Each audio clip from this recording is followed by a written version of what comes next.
That's me. where I'm looking at for this underachieving thing. And then I want to see Josh Heupel in year 2 because every year he was at UCF, it went backwards. And if people say it didn't, give yourself a lobotomy because you don't know what you're watching. Okay? The record started getting worse, not better at UCF. All right? Kind of like it did with Gus Malzahn at Auburn. Started out first year playing for a national championship. And unfortunately, they made Dirt Neck $96 million because they couldn't hold a 20-3 lead.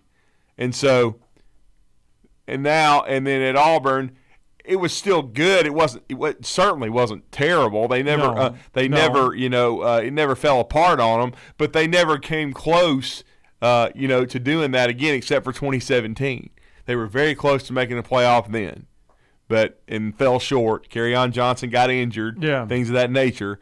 But again, you never really saw it consistently. It became every year, remember, 4, 5 losses. 4 and 5 losses. Even though he beat Nick Saban 3 times. And that's why he lasted, as long as he did, basically a decade. And that's why Tommy Tuberville lasted 11 years in Auburn, because he won the Iron Bowl 6 straight times. But again, I just think, and as far as overachieving, that's why I think that one of the easiest picks for me to overachieve just going because the other way is Auburn.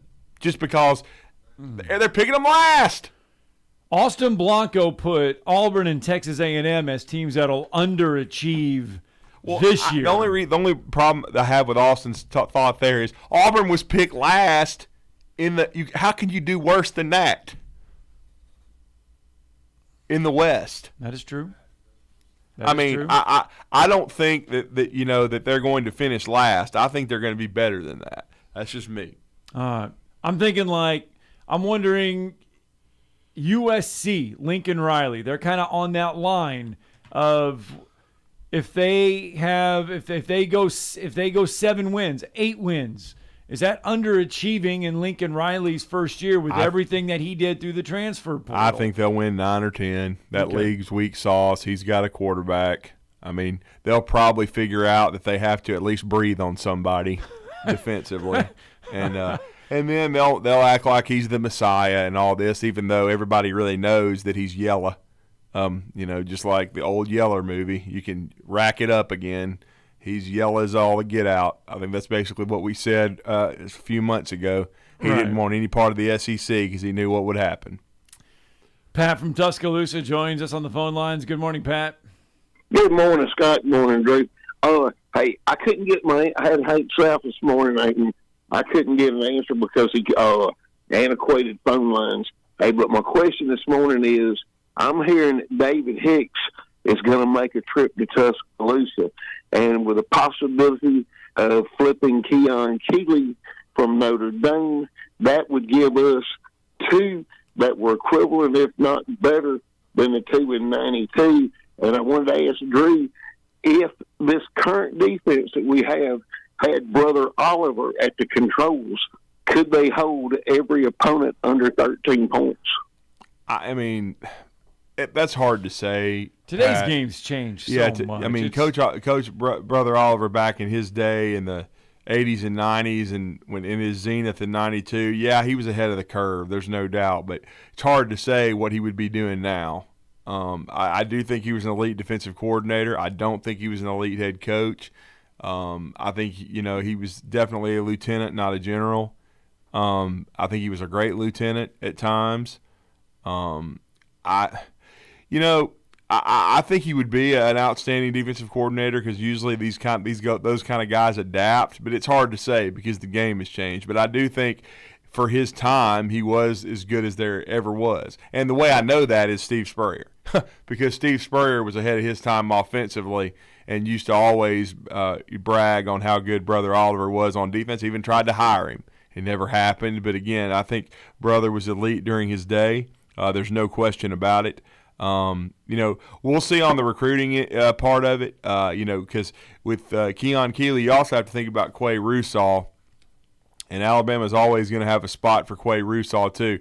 And I'm assuming you're talking about the edge rusher out of the state of Florida when you were talking about Hicks, but I mean, no, Drew, I'm talking about the one out of Texas, David Hicks. Oh, okay. Well, I haven't heard too much about him, to be honest with you. I'm not going to sit here and say that I have. I mean, I've been tracking a few guys. He's not one of them, but recruiting can change quickly. I think that Keon Keeley is the one to watch on Flip Watch, and then definitely I've been thinking that Quay Russaw was a big time edge target for Alabama, but he could also play inside. He's a versatile guy. Him and James Smith. But again, and I think Alabama's about to get commitments. They may have a really good week. I think Miles McVay is going to commit to Alabama tonight. Big offensive tackle, needs to have his body reshaped from East St. Louis, but I think he's going to commit. And then I think, but I know he set his decision date for, I guess it's going to be 2 o'clock, California time and 4 o'clock our time. But Raymond Polito, from Apple Valley, California, big offensive guard that had a great camp at Alabama. That basically there seems to be two or three of these guys a year. Alabama, Coach Saban puts such an emphasis on the camp in June. He likes to have guys come in so they can put their eyes on them for a few days and make their own evaluation. But Polito was kind of flying under the radar until he got to Alabama. And, then he kind of exploded. But I think there's a reason he's going to commit on Saturday because, for one, recruiting is a momentum kind of deal, and they can really get their 5 offensive linemen in place. Then you can also continue to recruit Samson Okinola from Massachusetts, who is a true left tackle. Wilkin Formby could be a left tackle. We talked to Ryan Lawley on a recruiting blitz about that earlier this week. But I really just think that, you're at least going to have 5 pieces in place because I think Polito is going to commit to Alabama on Saturday. And I wouldn't be surprised if by the end of the week, Edric Hill did the same thing from Kansas City. So I think they're going to get some bad news, in my opinion, unless I hear something different in the next 48 hours. But I don't think they're going to get Kelby Collins. I think he's going to Florida. And so they're going to pivot. They're going to take Eldrick Hill, who had a really good camp as well. But I think Hill and Polito and McVay could still be a really good next few days for Alabama. And I think they'll retake the lead, potentially in the 24/7 Sports Recruiting Rankings. They already are number 1, I believe, in Sports Illustrated and, of course, on 3. So I think they're going to be consensus number 1, potentially, Pat, by Sunday. Okay, and you don't think that, man, the last time I heard anything from Collins, it sure did sound like he was beginning to understand that his extra money to be made was here in Alabama. No, I think he's going to Florida. Okay, I got you. We'll see. All right, I hope you. Okay, have a blessed one. Hey, thank you, Drew. You're the best. Thank you, Bye-bye. man. 256-576-4977. That's the number to the Neighbors Wealth Management Hotline. You can get in on the show this morning. Alabama back on the practice fields yesterday. Full pads for the very first time. Nick Saban giving us an injury update.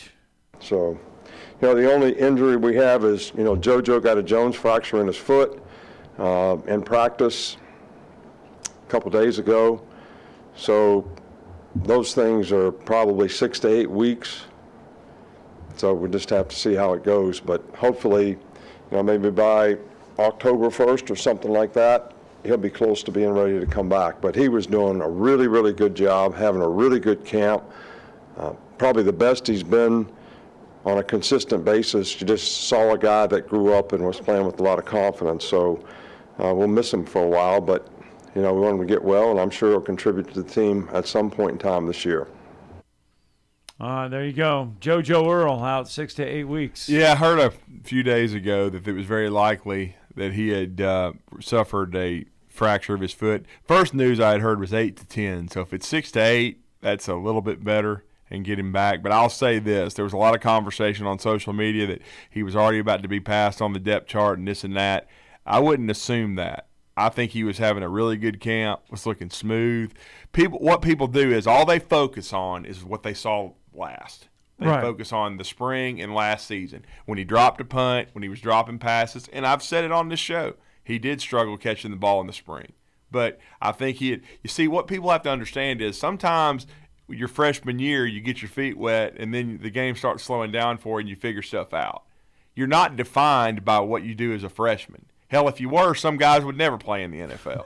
You know what I'm saying? Right. You might as well just ship them out of here. But see, too many fans try to treat it like a video game, like they're playing Madden or something, and they're just supposed to create the guy, plug his ass in, he's a 5-star, and he's supposed to be a great player, and if he's not, get his ass out of here, after the first year. Yeah, you give him a 99 rating, and you make him as big well, as he's a you can. 5-star. Why isn't he playing great? I mean, if I had $1 for every time they asked me about Ben Davis, I wouldn't even be having to do this show. But see, that's the problem. Sometimes guys live up to it, but sometimes they don't. But I'll give you an example. It's a dude. Well, we heard from Nick Saban yesterday. He just played a comment. Somebody asked him about Chris Braswell from St. Francis Academy. He's had to wait.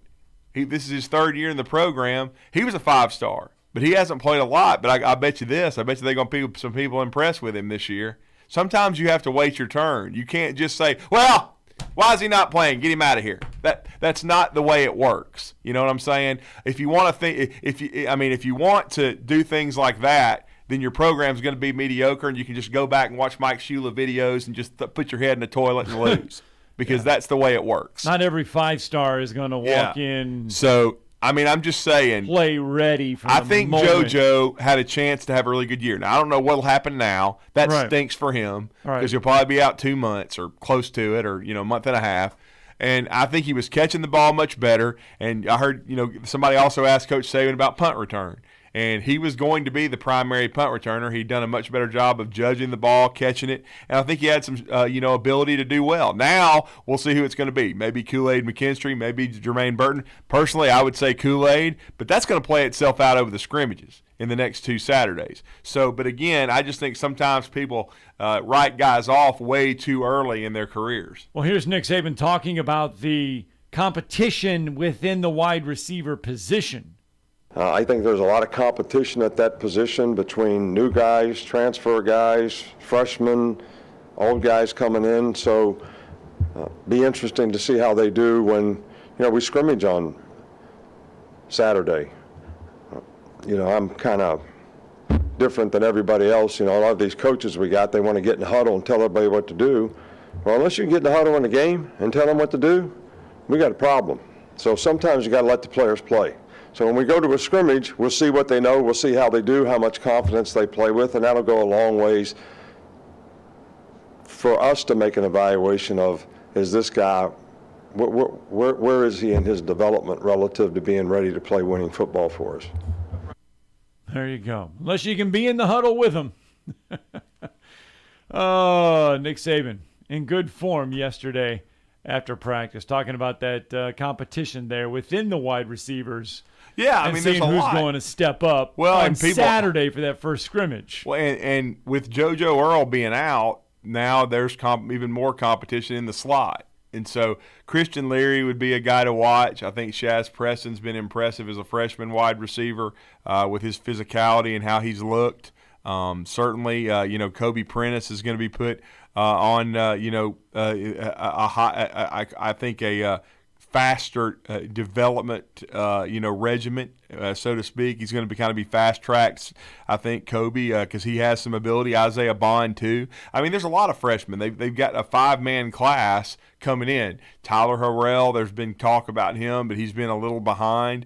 It's going to be really interesting to see the buzz coming out of the scrimmage on Saturday to see which receiver stepped up, because I think we know what to expect out of Jermaine Burton, even though he hadn't been at Alabama long. Right. But we saw him 2 years at Georgia. I think he's earning the trust of the coaches. But then after that, Trayshawn Holden is a veteran that's played some but not had a huge role. Is he going to step up? Ja'Cory Brooks. Coach Saban had some great things to say about Ja'Cory and his physicality and the way he works. He spoke to the media this week. I always look at that closely. When they put you in front of the media, you're probably practicing pretty good. Because if you're not practicing worth a tinker's dink, he's not going to put you in front of the media because you're probably getting cussed out.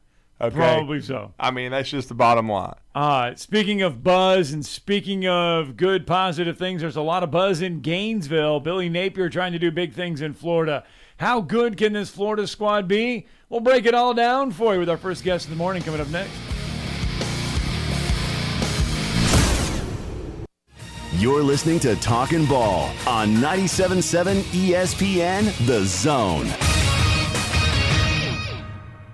Good morning. Not looking bad for the ride in. No wrecks, no stalls, no traffic signal problems to report. You be careful. Put some extra room in there so you got somewhere to go if something goes wrong. Cajun Rice is back at Popeyes, and their 11-piece chicken family meal, 2 sides, 5 biscuits, is now only $22.99. Popeyes, University in Jordan, 72 in Jeff and North Parkway.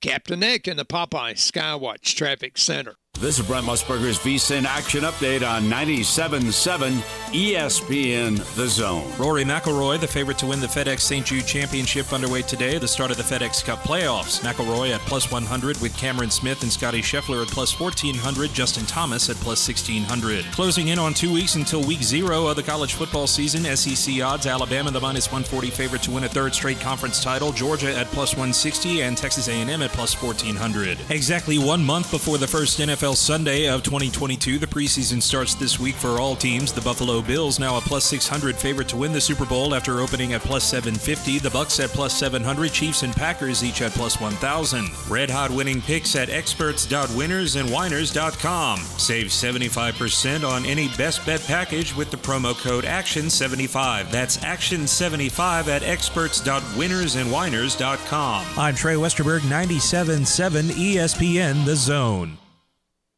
Your home of the Alabama Crimson Tide is 97.7 ESPN The Zone.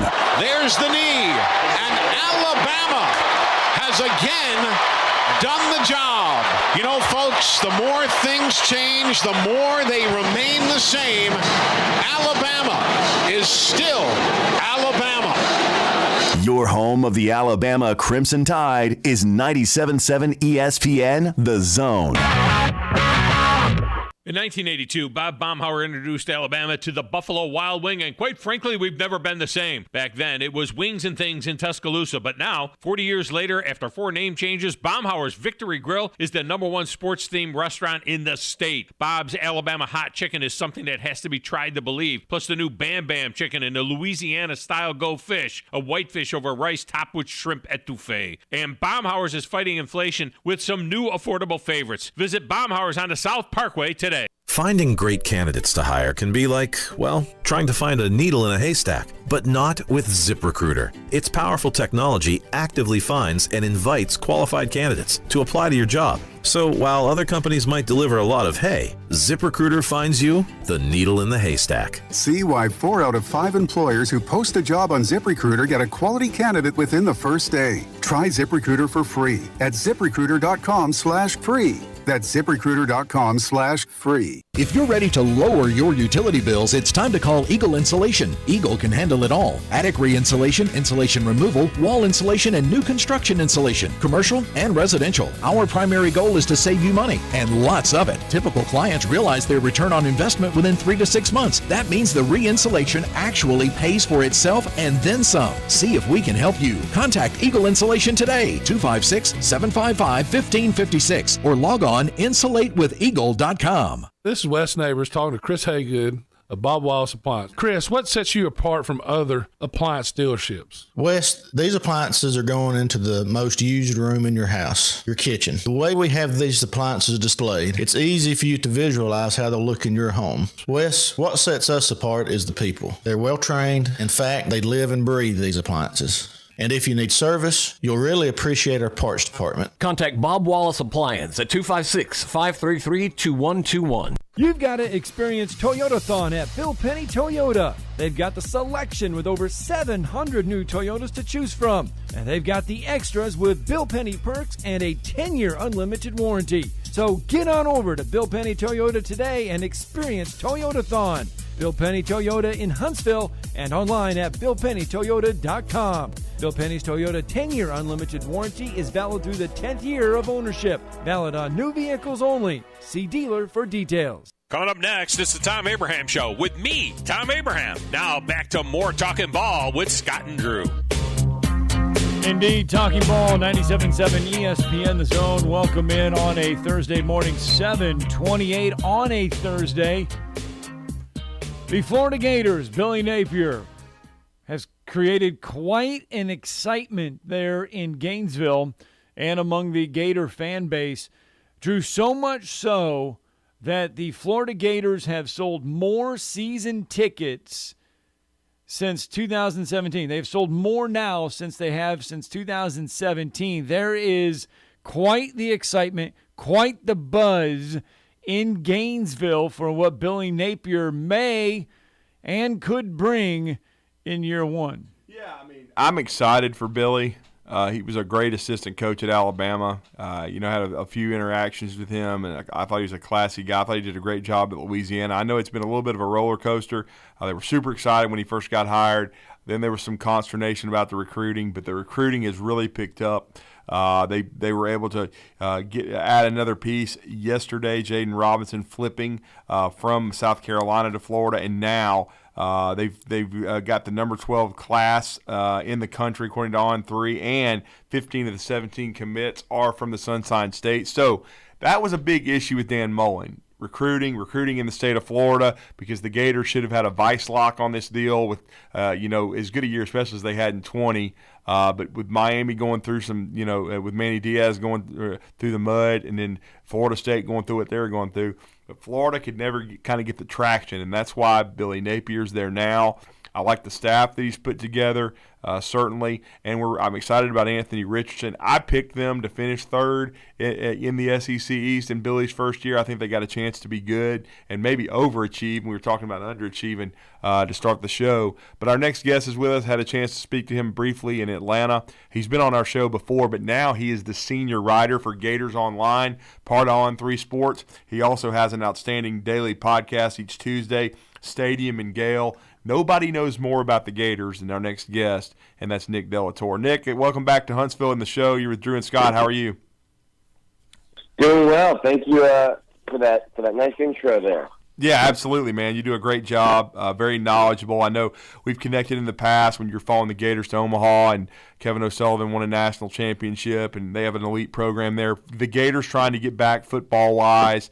And then, as we said, Billy getting some recruiting momentum going, maybe about to come into the state of Alabama on Saturday and get a big-time prospect. A lot of excitement around Billy Napier right now, Nick. Yeah, it was interesting to see.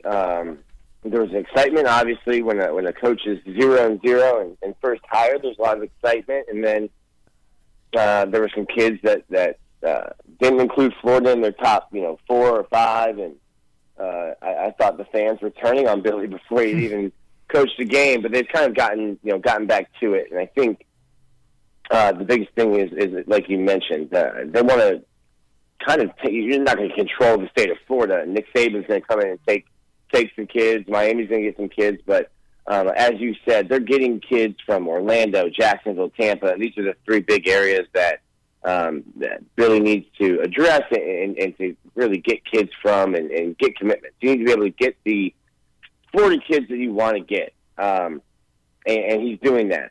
So I think making a priority of Florida, and also probably that 6-hour window is something he talks about, which we'll get into Alabama and parts of Georgia, and then down in Miami as well. So recruiting's picked up. Football season, we're just about 24 days away, 20 or 23 days away. So it'll be interesting to see what the team looks like once you put the ball down. It's not an easy game. He's not getting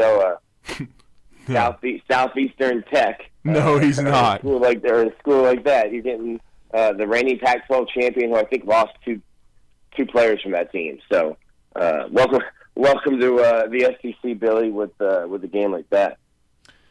Anthony Richardson is back at quarterback, and that is probably a lot of the reason for the optimism, especially on the offensive side of the ball. What makes him so polarizing at that quarterback spot? Well, I mean, if you gave a video game controller and the newest copy of NCAA football to a 12-year-old, this is what they would make their quarterback look like. He's 6'3", he's 250 pounds. And he can run more than 20 miles an hour. You're not supposed to be built like that. And I think the biggest thing is he has a jugs machine for an arm. So it'll be interesting. I'm really, really high on Anthony Richardson, and obviously, if you look at last year, he spent more time more time in the training room than he spent on the field. Some of the doctors that I've talked to and the doctor that performed the surgery on his knee at the end of the year thought that maybe the knee could have caused the hamstring injuries. Everything's connected in your body. If your body, even subconsciously, if you know that your knee is not more right, you start running differently. You start, trying to do things differently to protect the knee, and that could have caused them hamstring injuries. So he's been good in the spring and the fall. Florida doesn't have a lot of experience at quarterback, and if Anthony goes down, then I'm really worried about the team. But he has all the potential in the world. I think he could be the answer to, what if Cam Newton never stole a laptop at Florida? Like, that's the kind of player that he is. I'm not saying he's going to lead Florida to an undefeated season like Cam did at Auburn, but that's the kind of player he is, for sure. Yeah, and offensively, I know you've been going to practice. They give you all some media viewing. Mm-hmm. We know Anthony Richards is going to be the key here, but how big an injury, though, is this to Ricky Pearsall? Because he came over from Arizona State. I know they were counting on him. How severe is it? Because we just saw Alabama announce, and we had heard for a couple of days, JoJo Earle's now out for 6 to 8 with a Jones fracture in his foot. What is this? How serious is this with Pearsall? Are you thinking? Well, I think Ricky's avoided a Jones fracture. Well, that's good. The injury happened at practice. He had an X-ray on Wednesday. The X-ray was negative. Now, you're not totally out of the woods if it's a hairline fracture. Maybe it didn't present in the X-ray, so he'll still be in a walking boot. He had an MRI last night. I'm still waiting to hear the results of that. But Ricky Pearsall has been tearing it up in practice. And it was a guy that, the number one's a big deal here in Gainesville. Florida fans, the players, really care about who had number one. And I think a lot of eyebrows kind of raised, like, who's this kid coming from across the country? Why is he wearing number one? I think early on, from what I heard from people around the program, was that he looked like all the other guys that had worn number one before him. So it would be a big loss for Florida. They don't really have, and they didn't have until Ricky Pearsall got to campus, didn't have a slot receiver. All the guys they have are long runners, long strides. They're fast, but they're not, phone booth guys. They're not quick in space. And then that's Ricky. So I think he added something to the offense that they didn't have and won't have without him. So it'll be interesting to see. I don't know that. I don't know that you need to have him come back to practice. This week or maybe even next week. You want him to be healthy for that first game. But it would seem, with a clean X-ray, that Florida's avoided a broken foot or a Jones fracture or something like that. Is there someone in Florida camp that has kind of stepped up a little bit, that going in that you guys probably weren't talking about, but now leaving a good impression that could contribute in that Utah game for Billy Napier? One of those guys might be Trent Whittemore, and especially if Ricky can't play, Trent would be the guy that slides in there at slot receiver. He's a hometown kid here from Gainesville. His brother is actually going to be on the team next year. Creed Whittemore, he's at Buchholz, another receiver. He's someone that can help. I think the big one for me is the offensive line. Just as a group, Florida fans have liked to yell at the offensive line coach since I've been here in Gainesville. But this is a really veteran unit.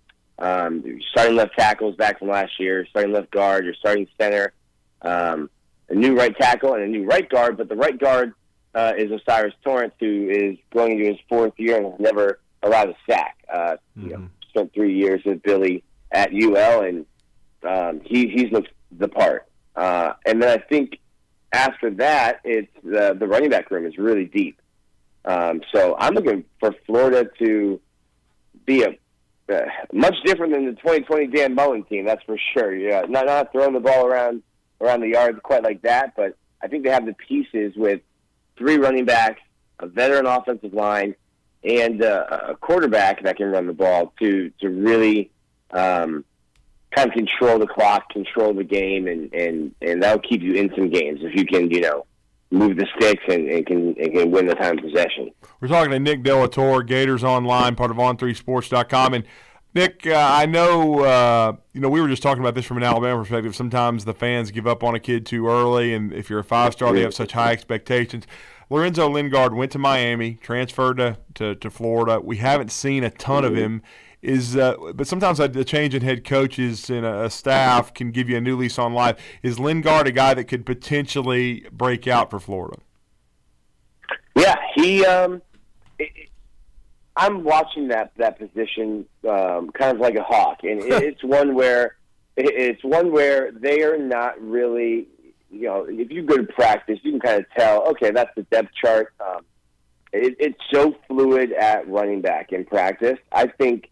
If you look at last year, UL had 3 running backs with 100 carries. Leo Lewis had 100 himself. So I had 4 guys with 100 carries. I really think that there won't be a bell cow. So I don't know that Lorenzo will be, the guy that is taking the first snap each game.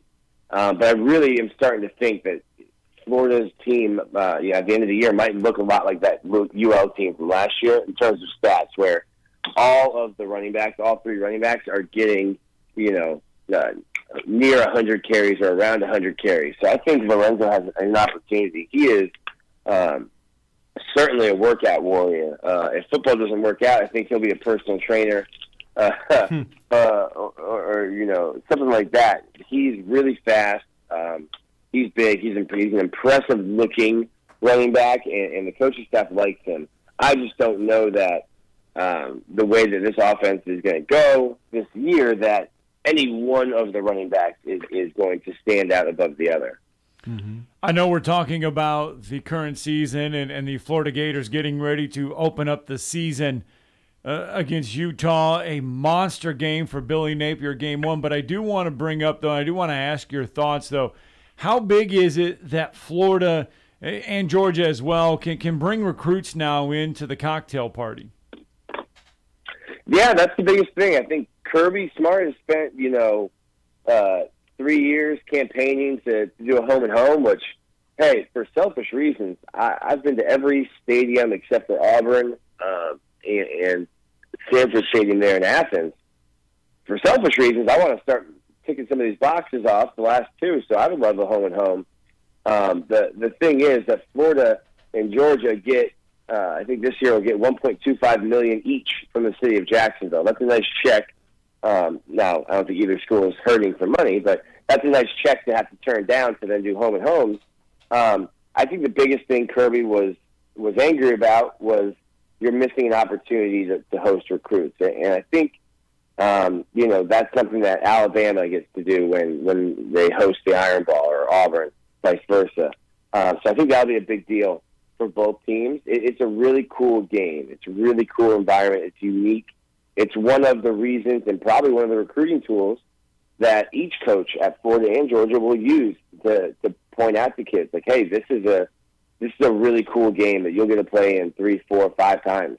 And they kind of just have to take their word for it. So I think it'll be a really big deal for recruits to be able to come and see the kind of environment, the tailgating scene, watch the buses come over that Hart Bridge and see the fans waiting for them at Gator Walk and Dog Walk. So I think it's a big deal.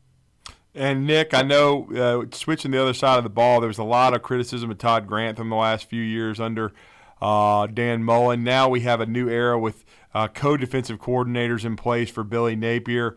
We've got Patrick Toney, co-DC, safeties coach, and then he brought in Sean Spencer, got some NFL experience, co-DC D-line. What's the outlook in your mind defensively for Florida? I think Florida, it's gonna be fun to watch. Patrick Toney's younger than me. He's 31 years old. It's a really big opportunity, and everyone I've talked to thinks that he is one of the brightest young minds and a rising star. The defense will look a lot different than it did. He likes to use a lot of defensive backs, 4, 5, 6 defensive backs on the field at the same time. and he's not going to we go back to that 12-year-old playing NCAA football. There's not going to be, those all-out blitzes that would enrage fans on a 3rd and 15 watching other teams convert. I do have questions, and my questions with the defense are right at the middle. I think Florida has in Brenton Cox and in Lloyd Summerall and in Antoine Powell, they have a bunch of guys at that. They call it now the jack position, their edge rusher. On the other side of defensive end, you have Princely Umalalen. Yes, and I love that kid. Tyreek Sapp, who's a redshirt freshman. You've got guys on the outside. I don't know what Florida has interior-wise other than Gervon Dexter. Mm-hmm. Florida right now is trying to identify defensive tackles and nose tackles and trying to find and get some guys ready to have some depth, because I don't even think you can ask Gervon to play 70 snaps a game, so he needs a backup. So my biggest question mark is Florida's interior defensive line. But other than that, I think they've got talent. There were some guys that, despite Dan Mullen's lack of recruiting at times, there is talent, I think, on defense. So you're going to get to the quarterback, but can you stop the inside run?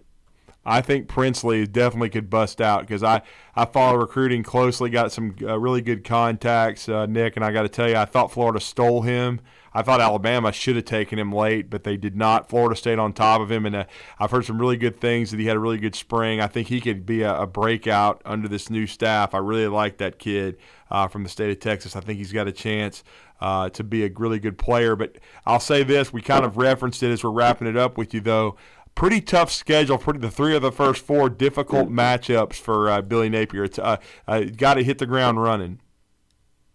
Yeah, Pac-12 champion to start, and then you get Kentucky, who's beaten you 2 out of the last 4 years. I don't think I'm as high on Will Levis as a lot of other people are. But that's a really good Kentucky team. The kind of Mark Stoops has spent a decade building an identity for Kentucky football that I don't know Kentucky football's ever had. They're going to be big. They're going to be physical. And now they've got a quarterback that everyone loves. And they're coming in after storming the field in Lexington last year. So Kentucky's a team that Florida can't sleep on. But also, I'll give you some coach speak, but you got to take it one game at a time. You can't overlook Utah. For Kentucky. So Florida's got a really tough first month if you add in a trip to Knoxville and Hendon Hooker, and it's a tough first month for Billy Napier and his staff. Can you finish the first month 3-1? Or do you finish it 2-2?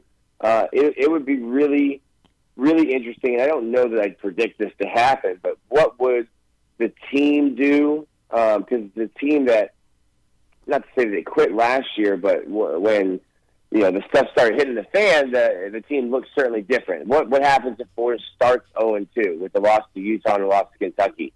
How does Billy rally the troops? What changes would be made? Or do you start 2-0? And am I sitting here thinking, okay, well, maybe Billy Napier is going to be the coach everyone thought Dan Mullen would be at Florida? Yeah, no doubt. Well, Nick, we appreciate the time. I know you're a busy guy. Fall camp rolling on. You and Zach do a great job, and, of course, Corey Bender with Gators Online. Just talk about let everybody know how to connect with your work. Yeah, appreciate that. It's on 3. We've loved launching the new site and all that. It's GatorsOnline.com, and you can follow me on Twitter at Bellatori. Thank you, man. Appreciate it. Have a good one, guys. All right, let's get that break in. When we come back and wrap up Hour 1, Talking Ball. You're listening to 97.7 Talkin' ESPN Ball on 97.7 ESPN The Zone.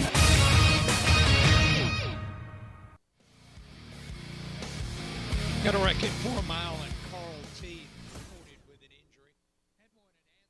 McCurry Motors is your car and van rental headquarters. You can rent the vehicle you need today. Family in town, sporting event, church function, no matter what your need, McCurry Motors has you covered with a wide selection of cars and vans available for rent. They have 12-passenger Mercedes Sprinter vans, 12-passenger Ford Transit vans, 15-passenger Ford Transit vans, and 15-passenger Chevrolet Express vans. They have 2 locations, Highway 72 in Athens or Max Luther Drive in Huntsville.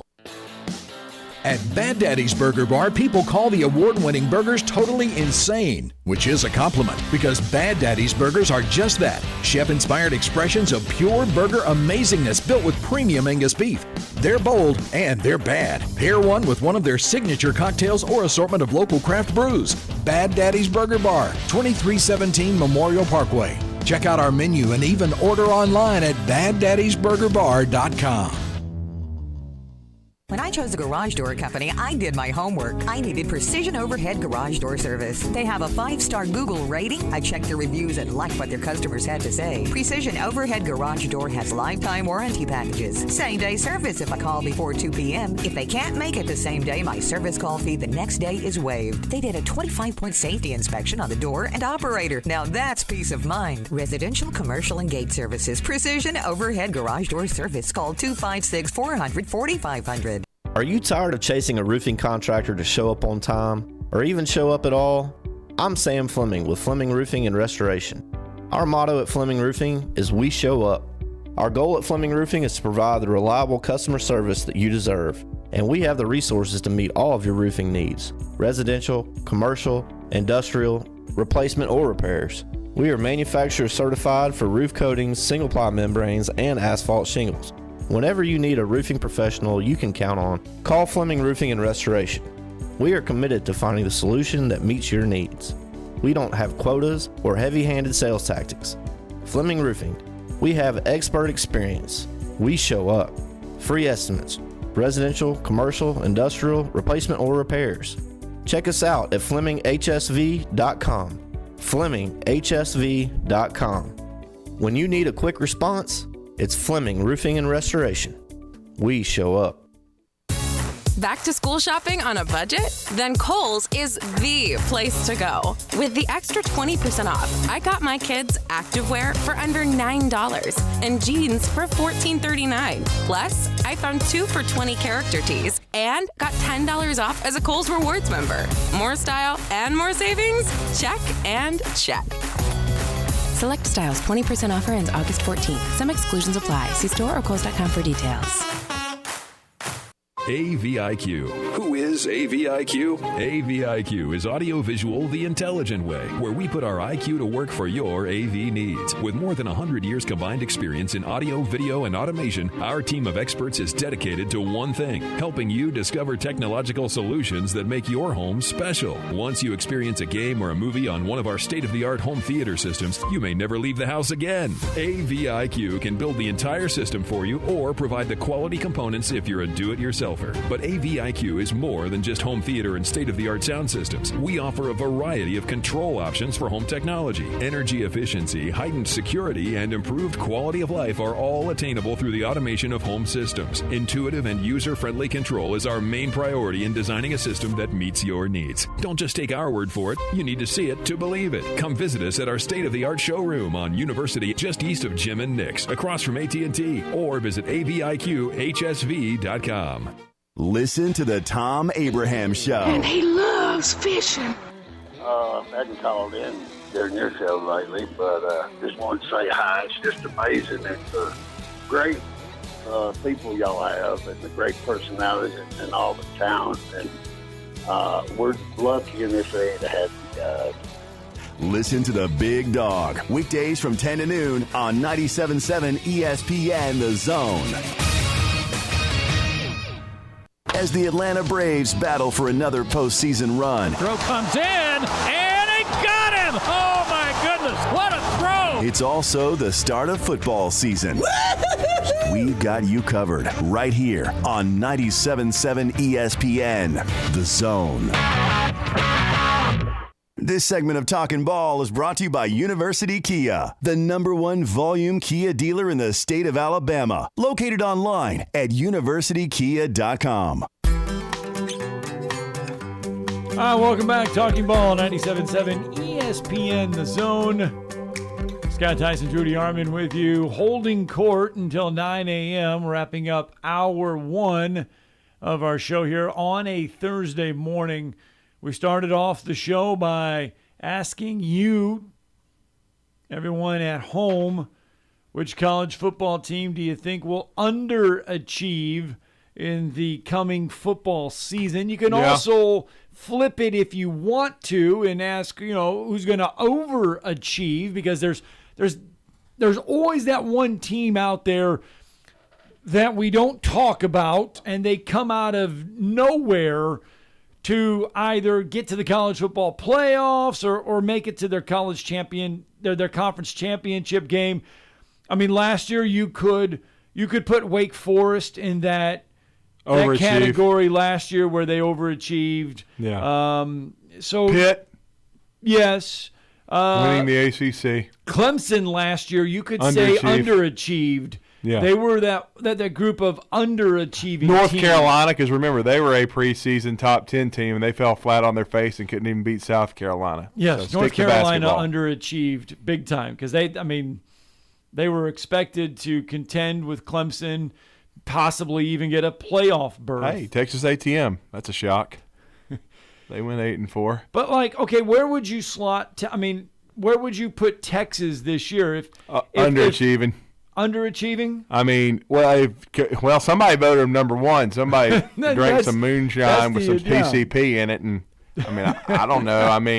I guess you could say, I'm just basing it on them being in the preseason top 25. Right. Our good friend Ryan Fowler chimed in. He's been listening. He just said that he would say Auburn and Texas, even though Auburn, to me, I don't think it's kind of hard to underachieve. Yeah, if when you're picked last. last. I'm just saying. That's why I keep trying to say that. I mean, if they're picked last, you can't really.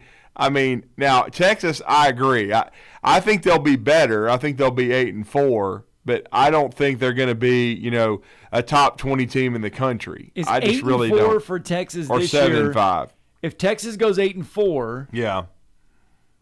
Now by Texas Longhorn standards, the fan standards, that's probably going to be underachieving.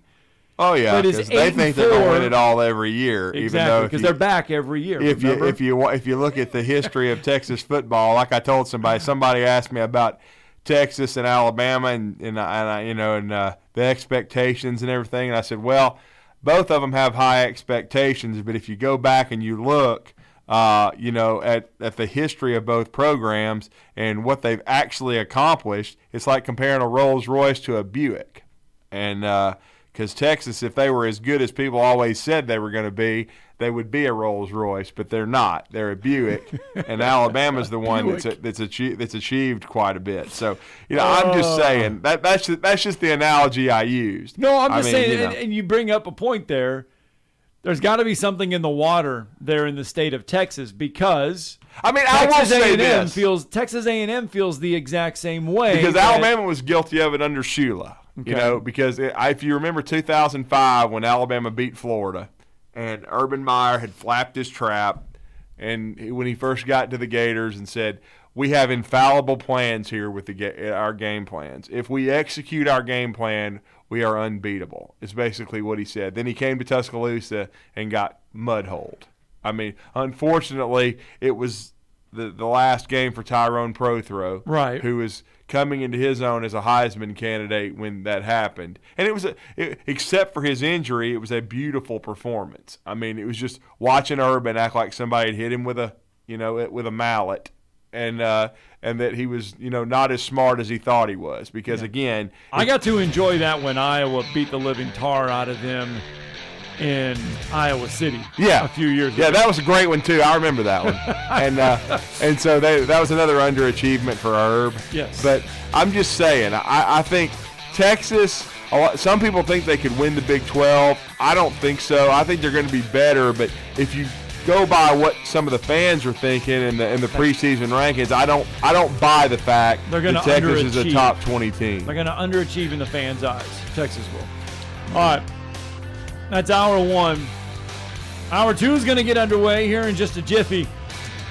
I'm going to throw a little quiz at you. The Athletic put a college football quiz out. It's pretty interesting. We'll go over it, just a little highlights of it, plus more from Nick Saban's press conference yesterday. All that and more in hour two. Tom Luganbill here for my friends at Woody Anderson Ford. Bobby White and his team take great pride in their service department, and you can see it the moment you walk into those beautiful new service lanes. And just like a championship team, they all work together to make sure your experience is second to none, whether you drive a Ford or not. Also, check out the gold certified pre-owned inventory at Woody Anderson Ford for great deals every day. Stop by and see them at Jordan and Sparkman or at Woody Anderson of Madison on Hughes Road, or visit WoodyAndersonFord.com. This is Wes Neighbors talking to Chris Haygood of Bob Wallace Appliance. Chris, what sets you apart from other appliance dealerships? Wes, these appliances are going into the most used room in your house, your kitchen. The way we have these appliances displayed, it's easy for you to visualize how they'll look in your home. Wes, what sets us apart is the people. They're well trained. In fact, they live and breathe these appliances.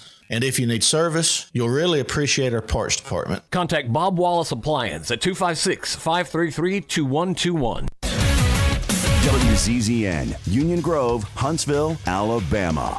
97.7 ESPN, The Zone. Got a wreck at 4 Mile and Carl T. that reported with an injury. Had one in Athens, 31 in Thomas Hammonds that should be about ready to clear. One in Decatur, Beltline and Westmead reported with an injury. It should be ready to wrap up as well. Why not get healthy where it's cool? Become a Y member and enjoy over 200 group classes, swimming pools, awesome fitness equipment, and free child care. The YMCA, Huntsville and Madison will keep the air on for you. Captain Nick in the 72 and Jeff Popeye Skywatch Traffic Center. From the Fox 54 Weather Center, I'm meteorologist Emily Owen. For this Thursday, expect scattered showers and thunderstorms mainly in the afternoon. Otherwise, partly cloudy sky. High temperature is expected to top out in the upper 80s for the afternoon. For your Thursday night, a few isolated showers possible. Low temperatures falling into the upper 60s. I'm meteorologist Emily Owen on your home for ESPN Radio 97.7 ESPN, The Zone.